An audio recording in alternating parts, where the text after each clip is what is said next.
leading a frontal assault on the lies of the New World Order. It's Alex Jones. I was on earlier, but I wanted to talk gun control real quick because this is a hot button topic for me and for a whole bunch of people around the country. So the thing that I want to reiterate is that don't be fooled by these idiot politicians who are trying to tell you that they care about your safety. They don't care about your safety. They don't care about you. It's all about political agendas. Listen, if people really cared about gun control, they would be putting military troops in Chicago. Check this out. This is why I get mad at these people. It's not just that I dislike what they say. They make me mad. It makes me upset. Because, for instance, 59 people or so, it could be more at a later date, lost their lives, one terrorist attack, right? In Chicago alone, over 60 people die every month. They're averaging 2 people a day. This is a Las Vegas massacre every month. And you know why they don't talk about this stuff? It's because the city is run by Democrats. It's run by left lunatics that are pushing gun control in a city that has some of the most strict gun laws and they have the craziest crime rate. Somebody's getting shot right now in Chicago, possibly dying. Why are they not bringing up Chicago? This is something that I thought about when Barack Obama was president. I'm like, at what point are they going to say anything about Chicago? You have a mass shooting, 5 people die. It is a nationwide outrage. People are crying and putting up, memorials and praying. But people are dying every day in Chicago. And the reason I say Chicago, because that city is a war zone. I couldn't even imagine working in that city. If I work in, we may have, 40-something murders a year. And that's including people we have to kill. I mean, you're talking about 60 in a month. You're talking about 2 people a day. That's not even including the shootings. I remember 2 years ago, and I keep bringing up this, it happens every year. Memorial Day weekend, about 2 or 3 years ago, I remember looking at the news, and I was shocked. I couldn't even believe what I saw. Because it was 82 shootings in Memorial weekend. I'm like, 82 shootings can't be real. Verified. 82 shootings in one city. And it's not the whole city. It's one part of a city. 82 shootings, 14 dead. Somebody help me out. These people don't care about you. They wait till tragedy happens and then they push their agenda. It don't work. It don't work. They run Chicago. It don't work. It gets worse. It just makes me stop it already. Y'all need to stop. Lying to us. We ain't stupid. You ain't going to take our guns. It's not going to happen. And we're open to have a discussion about making it better. We can always improve things.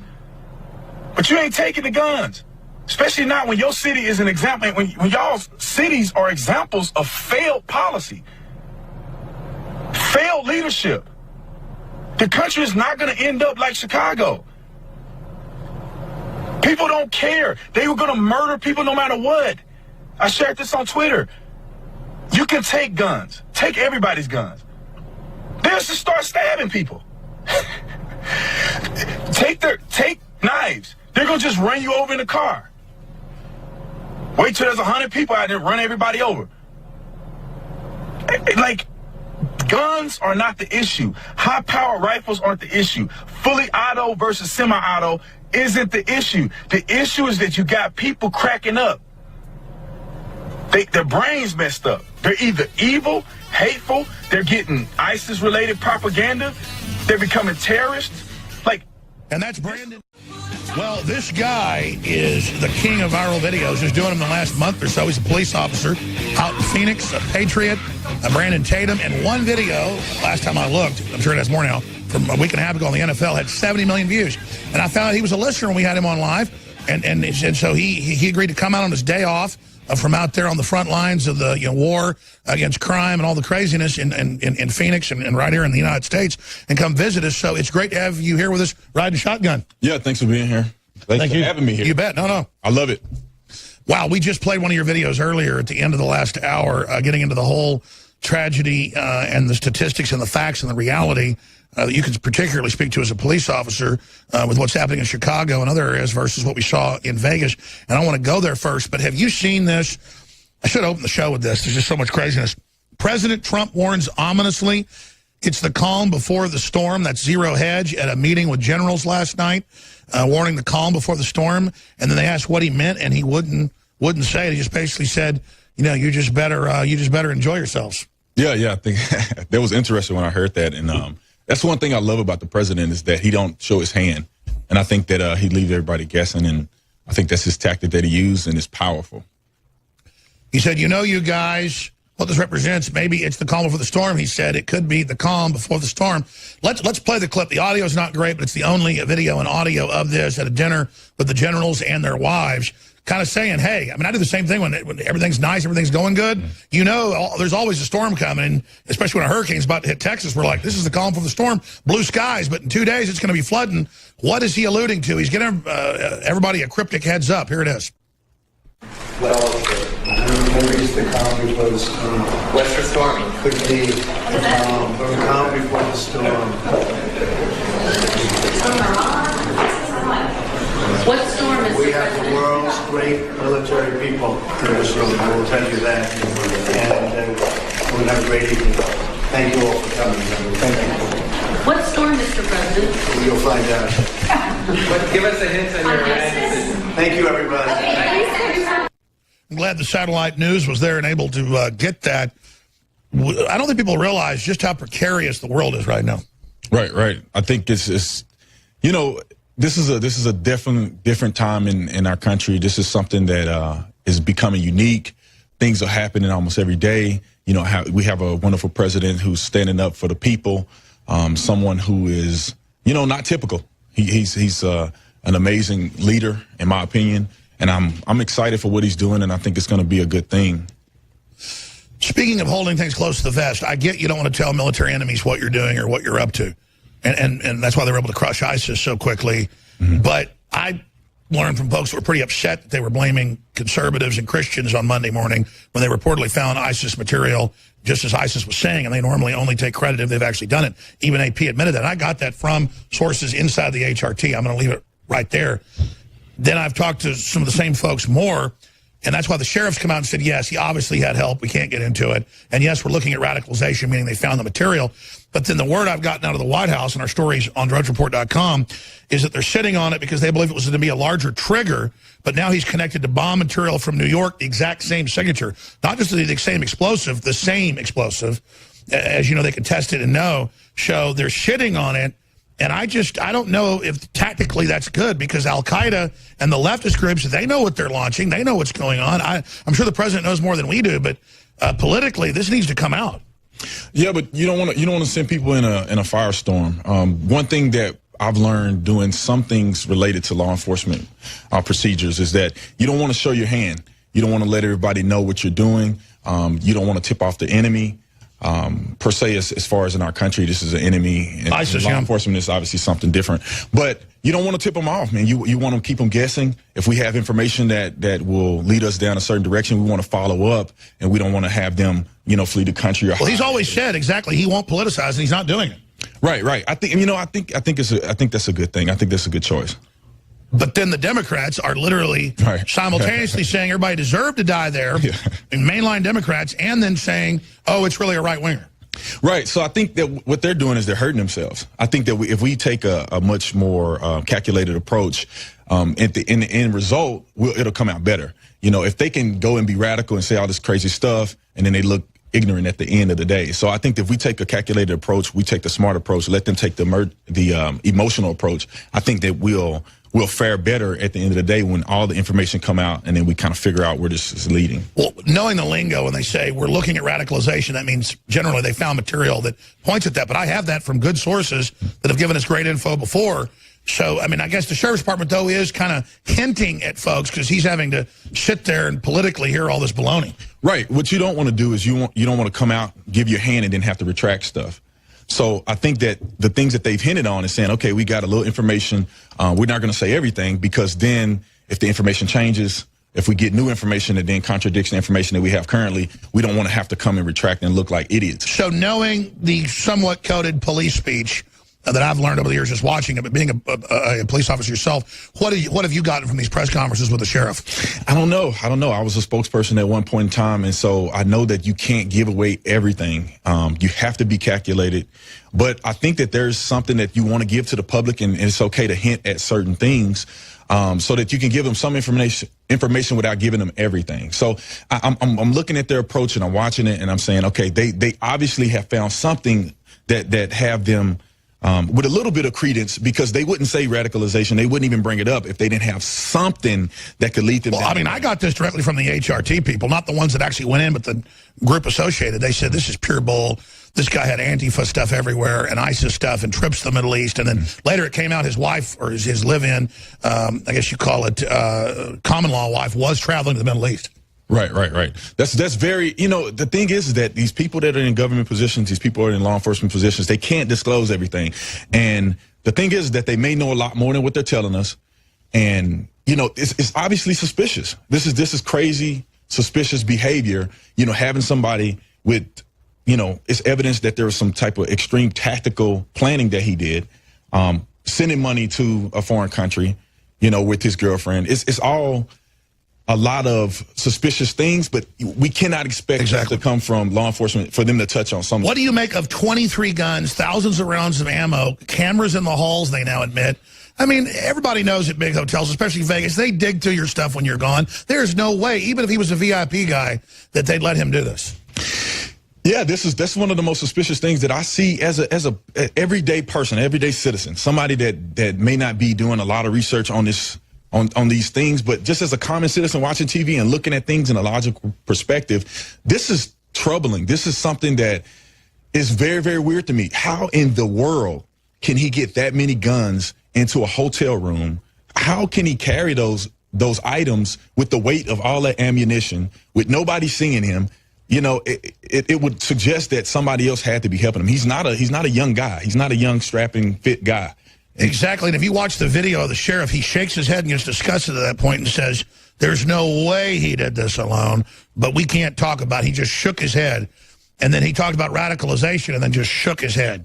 Right. The beauty that we have with a platform like this is that we can speculate. We can go into these things. But what would make him out of the whole press conference, the only times when he gives us the info, then he shakes his head and just looks disgusted. Right, because he's probably disgusted. Because he know more than what he's alluding to. He know more than what we'll ever know. And so I think that he's showing a level of disgust, with some of these things. But the beauty is that we can talk about this. We can delve into this. We can get into the weeds. They cannot. A lot of that's because they can't give out the info in case there's other perpetrators. They'll know how to fix their story around what the police know and other reasons. Exactly. That's an investigative advantage that we have. We don't want to tip them off. I get all that, but if the left's trying to start a revolution with this not coming out, it's got to be balanced. I know this source from the White House is good.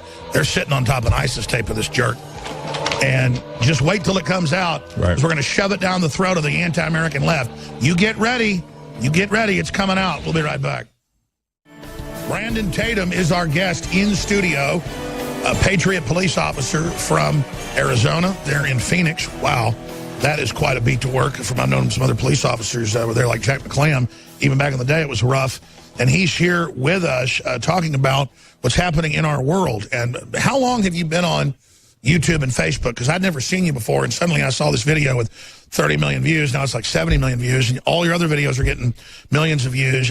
When you can consistently do that, that is really, really exciting. I mean, the top CNN shows only have 1 million viewers. What's it feel like to have something bigger than CNN in your back pocket?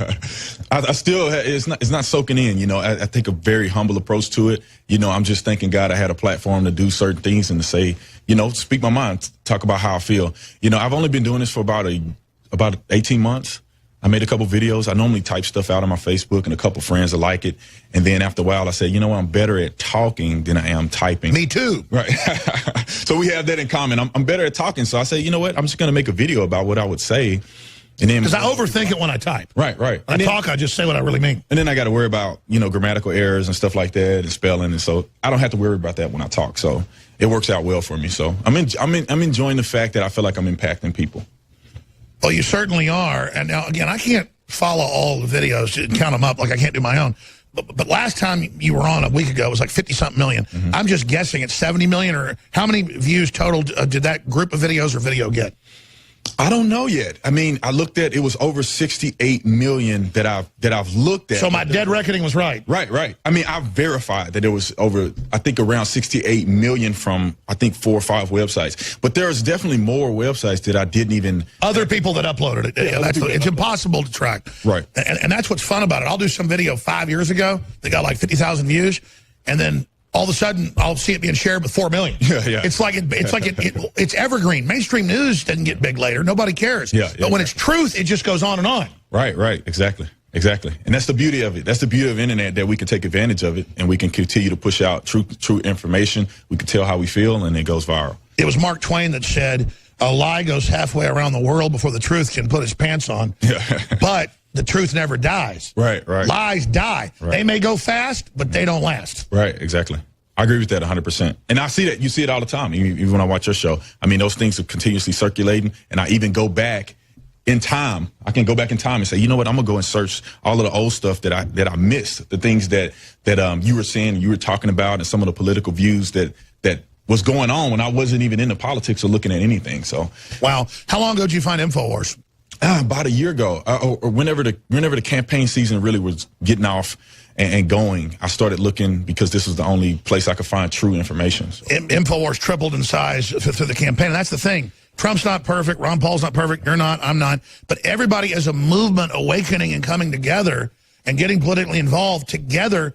We just win by being involved, even if we don't win every time, which we've been winning a lot now. We're almost getting sick of it. No, I'm joking, but it's the process. Right, right. Yeah, yeah. I think that the more we get exposed, the more positive things can happen. And I think that, like you said, the tripling and doubling of places like this is giving us the advantage. And, you know, on the news stations, the mainstream media, they try to make it seem like they're winning. They're not winning. We're winning. You know, this mindset that we have, the people that follow the movement, the people that have common sense and good logic. I think it's the common sense movement. It's not right wing or left wing. Right, exactly. I'm not a politician. Well, you said you're not right wing or left wing. You're just common sense. Right. Common sense leads me down this road, and it happened to be closely related to a certain, you know, political view. But I don't want to hold to a political view. I don't want to say that I'm this way or that way, because there's a lot about both sides that I disagree with. Me too. And some of these people are hacks. You know, they're not even being honest with us. So what I do is I say, I'm gonna come to the conclusion by having common sense, and I don't care what other people tell me. I don't care what they say. I'm gonna look at a person, evaluate whether whether they're telling the truth or not. I go with that. If they're not telling the truth, I don't care what party they're in. I don't listen to them, and that's the way I feel about it. That's exactly what's happening right now. We've got Colonel Shaffer coming up. He'll co-host with us, but just what is it like being a police officer? Because I don't want to even get into this because I have family and children, and I don't like to hype it up because it's just something I don't even want to get into. But now when I go out, the left does yell at me, spit at me, throw coffee at me, try to hit me. I mean, they literally think I'm the devil. And then now I'm experiencing what police experience from the left, except you're getting shot in the back of the head, and it's happening all the time. And then CNN goes, well, cops better do a better job. That's why you're getting killed in Dallas and in Louisiana. And it's like, physically makes me mad, and it's not even some kinship with the police, and I do care about the police, but it's not some butt-kissing event. It's that understanding that the injustice of, you think a cop did something bad in another state, so you go shoot 5 cops in the back, that is pure evil. Right, it is, and I'm going to say this. I'll give people credit, because I don't want to just stay on one side of it. I think that people have done an excellent job responding to the negative things that have been going on in law enforcement. Every time I go to like a convenience store, people are like, thank you for your service. We love what you do. I hear more of that than I do of the negative. But the negative is increasing. Now you go on a call for service and you're trying to help somebody. Cops are a lot nicer than they were 20 years ago or 10 years ago. The police, for me, just seem to be getting better and better. Is that I'm older? Is it distorted? Or no? I think that they're just hiring I don't want to say higher quality people. The expectation is different. You know, we have to be... Standards are higher. Yeah, standards are higher. We have to be counselors. We have to be able to enforce the law. We have to be mental health professionals. We have a whole bunch of different hats that we have to put on. The demand is greater now, and I think that's what they're doing. And we're getting a lot of exposure. You know, we are doing more, I think, than we've ever done in history.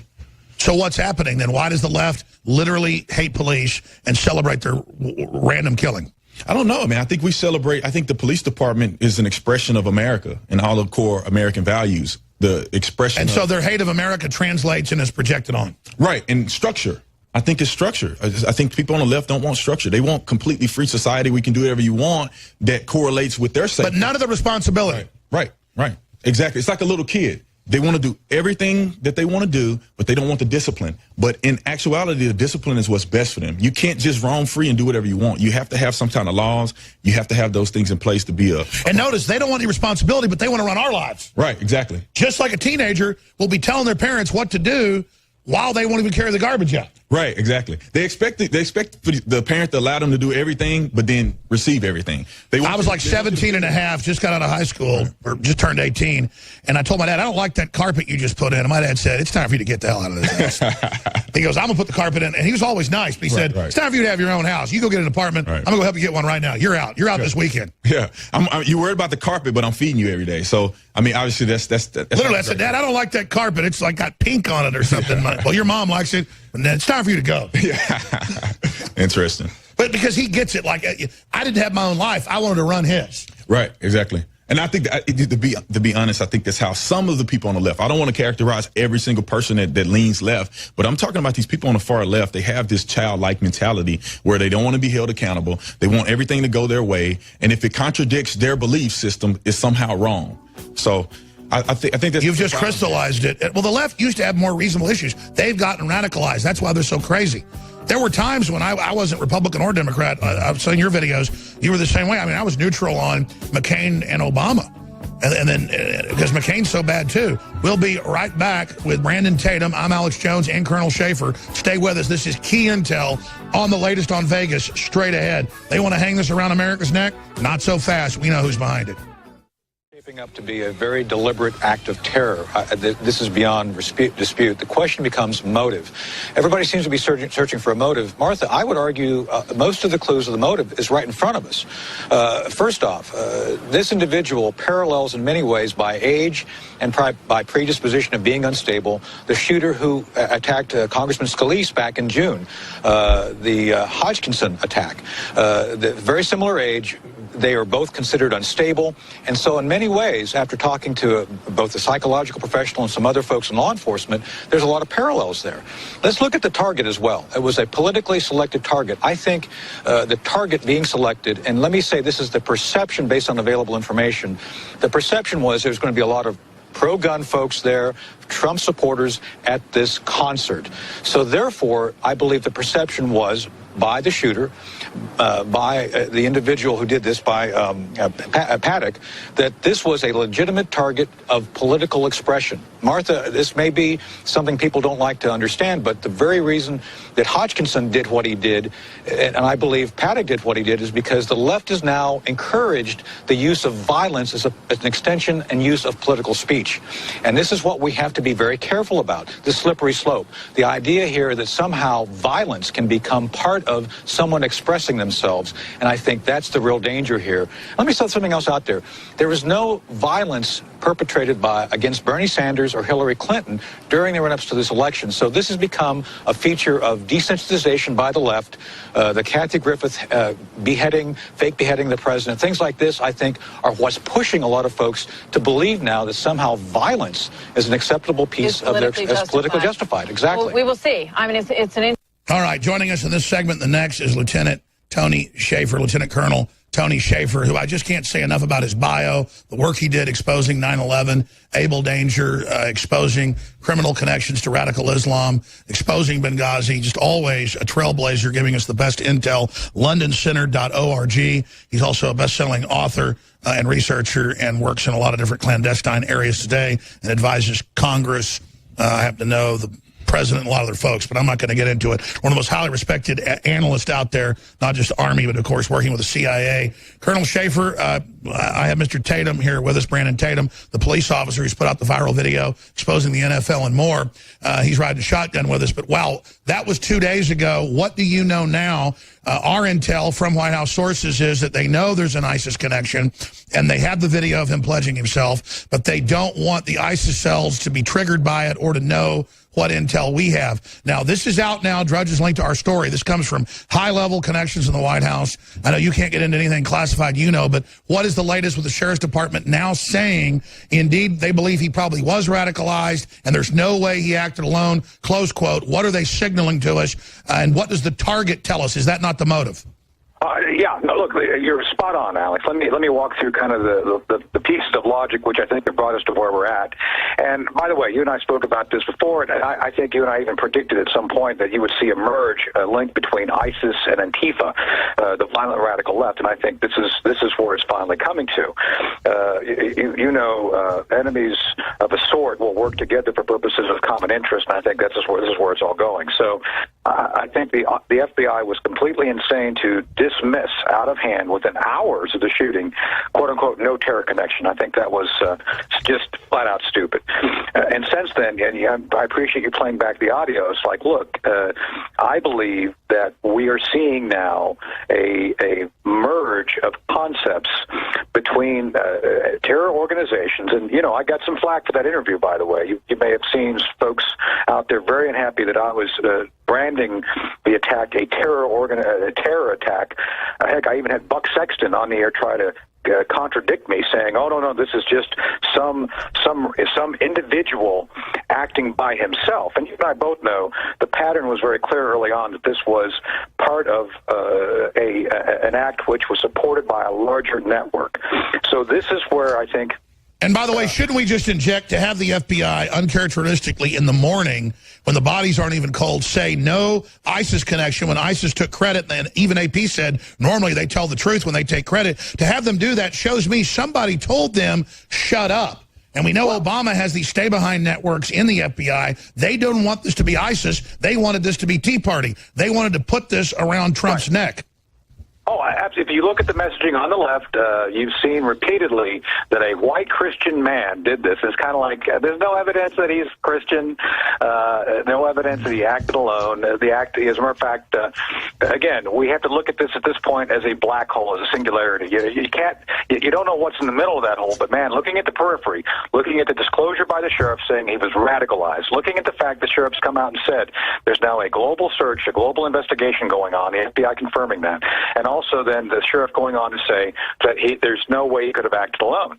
So, being an intelligence officer, I tend to try to follow the facts. The law enforcement call them clues. We call them indicators. And the indicator here in this case, as I've been, tracking, is that this was a deliberate, well-planned, well-thought, multiple faceted, probably even had included at some point, had he escaped the room or someone escaped the room with him, to employ an explosive device, explosive similar to the explosives that were linked to the bombing a few months ago in New York City. A pattern is emerging, Alex, and this is a factual pattern. This is not somehow an overreach by those of us who follow this as a part of our professional work. And I think the American public needs to take two things from this. First, I'd be completely alarmed by the fact that we have not seen the end of people within the administration playing games behind the scenes. To your point, I think there's a lot of Obama stay-behinds still in positions of political influence who are essentially not telling the American people the truth. Secondly, as long as those people are inside of government, you have the potential for continuation of really not only bad policies, but bad things like this being almost encouraged to happen. And I would argue that there are direct links. I was talking to a lawyer today who was involved in this sort of thing. I would argue there's direct links between the Democrat Party, the Obama folks, the Clinton folks, and the folks still in government. There's no reason to believe, Alex, that they're not communicating on a daily basis, trying to work to undermine the goals, objectives, and desires of this president. And so this is something we have to clearly pay attention to. And we have top psychiatrist Dr. Michael Weiner, and we've got a lot of other psychiatrists coming out, Wellner and others, saying that clearly it's just like the Scalise attack, which researchers now believe was a coordinated, probably funded attack to try to kill 15 members of Congress to force a special election.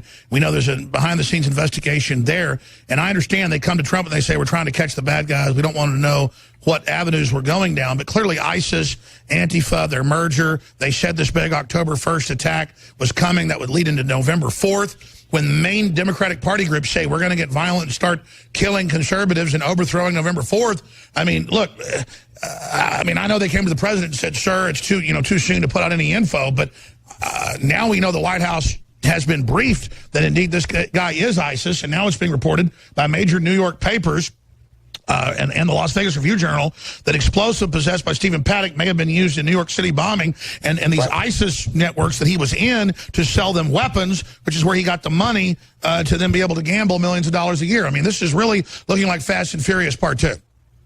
Well, I don't know all those facts. I mean, some of those things, my sources have not gone that far. I have been told, obviously, there's reasons they're not telling the entire story, and I alluded to that both last night on the air on Fox and with you now. It's like, look, there are certain things that I know for a fact, and I support certain things being held back as investigative leads that they have to follow through on. But to your point, Alex, they need to follow through. It's not one of those things they can say, oh, yeah, tell the president we're doing this, but not do it. This is where, again, my judgment is you need to continue to replace anybody who you believe is more loyal to President Obama and the Democrat Party than the American people. It's that simple.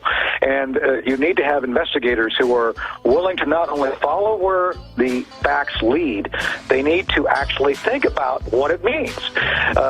Tony Shaffer, stay there. I want to get big picture with you straight ahead. And we have Brandon Tatum, a police officer, here with us. We'll get his take as well. Thank you, Colonel Shaffer. We'll be right back. I'm Alex Jones. Brandon Tatum's riding shotgun with me some of the next hour. He's just here right now, just like I am, listening to Colonel Shaffer. We'll jump at any time, my friend. Colonel Shaffer, we're talking a lot during the break. Some of it we can't get into, obviously, on air. But just in the 9-10 minutes we have left, give us your data dump, the dates, the left calling for revolution, all these ISIS connections being covered up, minute one, the sheriff's department basically sending out signals that we're on target. What do you make of this threat assessment and the future battle window? Yeah, so going back to the long-term history of what we've seen in the past, kind of looking as the past as prologue.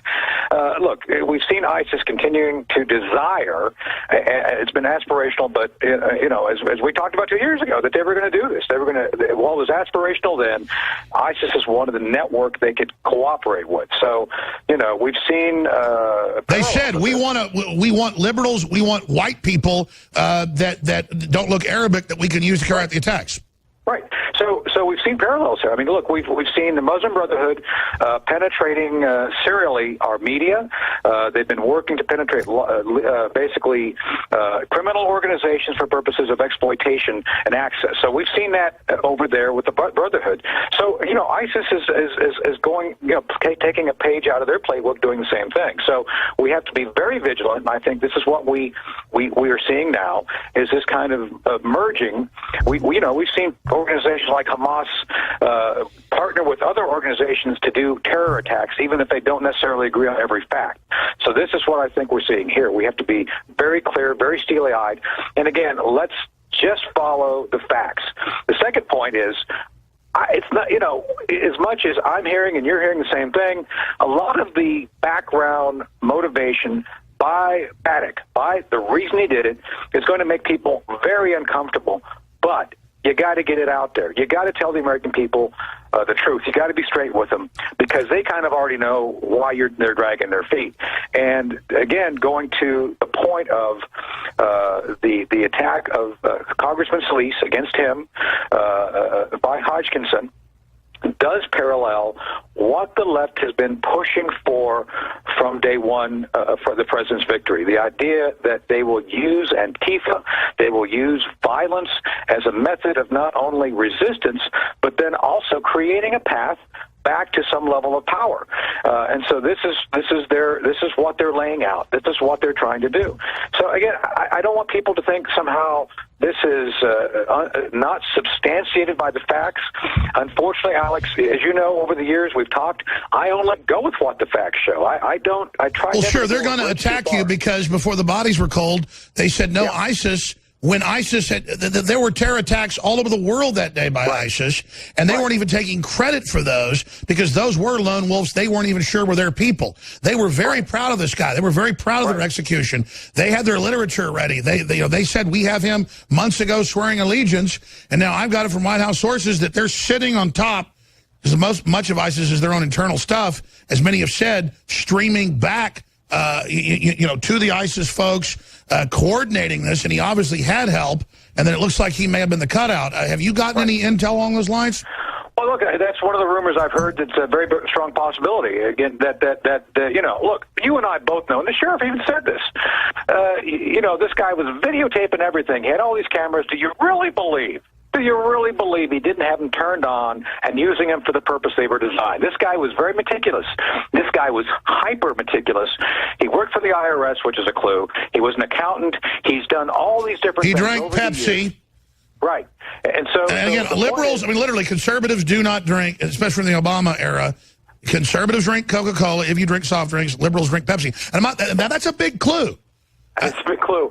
But my point being, Alex, is that this guy followed a certain pattern. He developed himself in a certain way. He had a modality of operation that's very detailed. So this is what do you make of the big defense contractor he worked with? I mean, the whole thing, and the planes and the hundreds of thousands of dollars spent per gambling trip, and he was a smart investor. Sounds like money laundering. Well, it's very possible. I mean, again, we don't know. But I will say this about him. He was brilliant in the fact that he was able to establish that money, those resources. I think he was just like Hodgkinson, except he was smarter. He actually had a better understanding of how to survive. And that's my next question. It's later admitted that Hodgkinson wanted to go in and have a special election, kill as many Republicans as possible. The Democrats are saying hashtag hunt Republicans.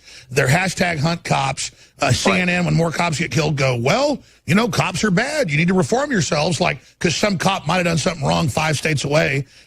Then you deserve to die, though it turns out the cop didn't do something. I mean, this is craziness. Why is the left betting on this giant revolutionary fervor and saying, starting October 1st, we're going to launch building up to November 4th? I mean, they're the ones saying it, and then none of the media is even focusing in on that. If you look at all this, are they just attempting, like many intel people I've talked to just hype things up and hope some other crazy person picks up on it so they can have clean hands?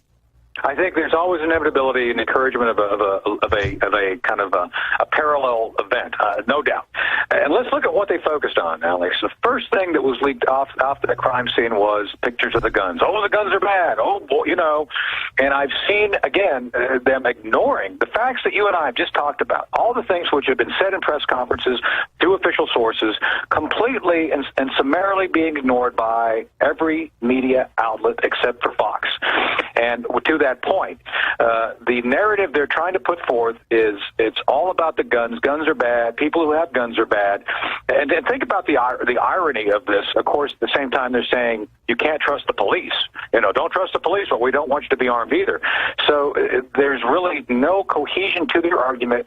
It's all about trying to upend via this feeling, via this fervor. They want to get people into basically a fervor, an emotional fervor, saying, "Oh my God, we have to do something." It's all about emotion. Exactly. It's like blow it all up, even though they don't have a blueprint for what they're going to build new. Right. Exactly. And so I think that's the answer, is that they don't have a plan. They lost access. Hillary's loss has completely left them, I think, adrift. And so turn the chessboard over. Basically, they're throwing. Yeah. We're looking for strategy. We're seeing a temper tantrum. Yeah. An official, all aspects, all levels, temper tantrum that is informed by hate. It is fueled by radicalization, and frankly, as I said on the tape you ran, this is becoming an accepted form of political speech on their side. It's just what it is. Lieutenant Colonel Tony Shaffer, LondonCenter.org, best-selling author. Follow him on Facebook and Twitter. Brandon Tatum, police officer, patriot, very popular talk show host in his own right. Sitting there listening to Colonel Shaffer, I see you nodding your head. What's your comment or statement or question? Well, I think that it's, if anyone was to have in their mind that this is not some type of assisted, calculated thing, they have to be foolish. because in law enforcement, just looking at the operation, Super sophisticated. Right. I mean, there's no way that a older gentleman with supposedly no tactical experience can pull this type of stuff off. If I brought 20 bags up to any hotel, they'd come see what I was doing. Right. I mean, how did he, how could he physically get all of these guns up there? How could he physically carry all that? I can barely get my wife and all my kids in a hotel. It's just so, I'm the same way, but, I think that you have to look at, be logical about it. Have some common sense. You pull up with a bunch of Pelican cases, they're not. The bellhops aren't going to be looking at this, right? unless you put something in it to muffle the shells. I mean, you're going to hear guns. I mean, bullets rattling, going up staircases. What about that, Colonel Shaffer? Just the whole getting it into the building and. Oh my goodness, yeah, I couldn't agree more. I mean, first off, I'm appalled that we've seen zero video. The incidental videos, as you know, Alex, and being out there. There's video cameras everywhere in those casinos. They track everything. So the fact that we've not, after a week, seen anything indicates to me, look, there's something up with that. There's just absolutely no way he was not caught in some aspect, checking in, moving. And again, this guy was not a physical specimen of health. For him both to move the equipment and then during the shooting itself, for him to move past. Look at the diagrams, Alex, of the room and those two windows. To physically move between those points at the same time, reloading, moving weapons around. For him to do that by himself is physically probably pretty darn impossible. Even some fit person would have a hard time going back and forth doing that. So again, I agree. Common sense. Just think for yourself. You got to look at the facts. You got to look at the reality. You got to look at the physics. That's right. LondonCenter.org. We've got a 70-second break.